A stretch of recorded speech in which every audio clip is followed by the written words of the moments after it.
everyone, it's Molly and Dan. Hey everybody.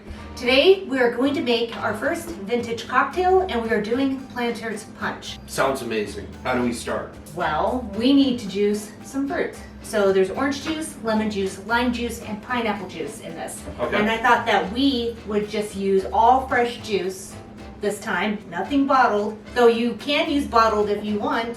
Nothing wrong with that. I have some fruit on hand that needs to get used up.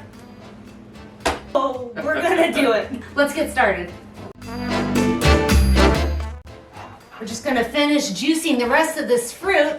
And when you're doing this, make sure you keep each fruit juice separate because you're gonna need different amounts of each. I have no idea why I threw that. When I catch all that pineapple juice, it's sweet, it's stuck on the core. Oh. I don't have a juicer, so we're blending it. We're ready to assemble our drinks. I'm using a rum that is available pretty much everywhere, I believe. Myers Original Rum. For these drinks, you will need 2 parts rum, 2 parts of orange juice, 2 parts of pineapple juice, half part lemon and lime juice, a splash of grenadine, and stir. And finally, top it off with ice.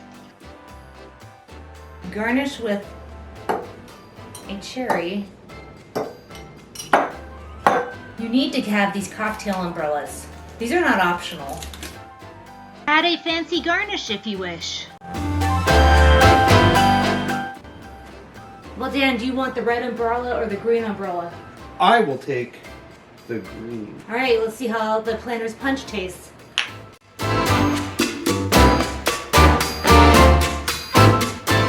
That's delicious. A little bit stronger than what I was anticipating. Yeah. I thought it would be a little bit more fruity. I mean, it's fruity, but I wasn't expecting to taste the liquor like I do. Yeah, I see what you mean. Perhaps I should have used a different liquor, but every recipe I looked at, they all said something different. So, I mean, I think that means that this drink, unlike probably every drink recipe, a lot of them are just really open to interpretation. You get the fruit, the sour from the lemon and the lime first, and then the sweetness of the fruit comes second, and then that rum really hits you at the back. Wouldn't you agree? It's kind of like sour, sweet rum. I'm not really a big drinker, but I could drink this on a hot day. Dan and I don't really drink. Every now and then we get a craving for a cocktail, and I thought, why not try a vintage cocktail hour?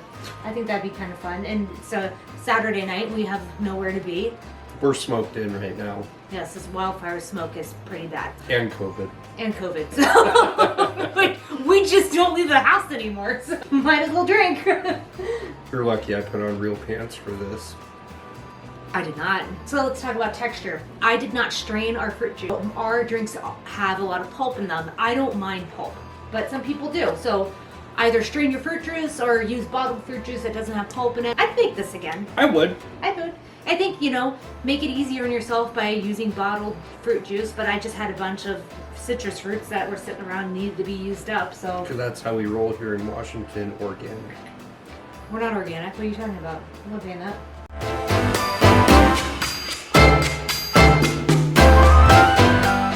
Oh, I did not stir this very well. Just use your umbrella. The umbrella doesn't go that far. Oh, let's be honest, I drink this in the winter. I was looking up some of the history on Planter's Punch, and so it seems like there's some controversy about when the recipe first was created. So if you like going down a rabbit hole, go ahead and research that. I'm not going to regurgitate it for you. Appearance-wise, this is a beautiful drink. It looks like a sunset. It's very refreshing. It's not too sweet. That's what I like about it. So what I don't like a lot about the fruity drinks is that they're so laden with sugar. They're so sweet. Fruit juice really has enough sugar on its own. As I've gotten older, I used to be a sugar addict. As I've gotten older, my taste Used to be a sugar okay, addict? I still am a sugar addict, but my tastes have matured. And I don't crave sugar as much as I used to, and I appreciate things that aren't as sweet. I don't know if you know this, Dan, but when I bake things, I frequently cut back on the sugar called for in the recipe. Aside from the grenadine, there's no added sugar. I like the sourness and the tartness of it. It is sour and tart and with a little bit of sweet. There you have it, Planter's Punch. Let us know if you make this. Let me know in the comments below what your favorite rum is. I use Myers Original Rum. What kind of rum do you use in your drinks? What kind of rum would you use? a Planner's Punch. Please hit the like button and subscribe. It really helps us out, and it puts food in Dan's tummy. And there needs to be a lot of it. Anyways, hope to see you in the next video. Bye, everyone. Goodbye.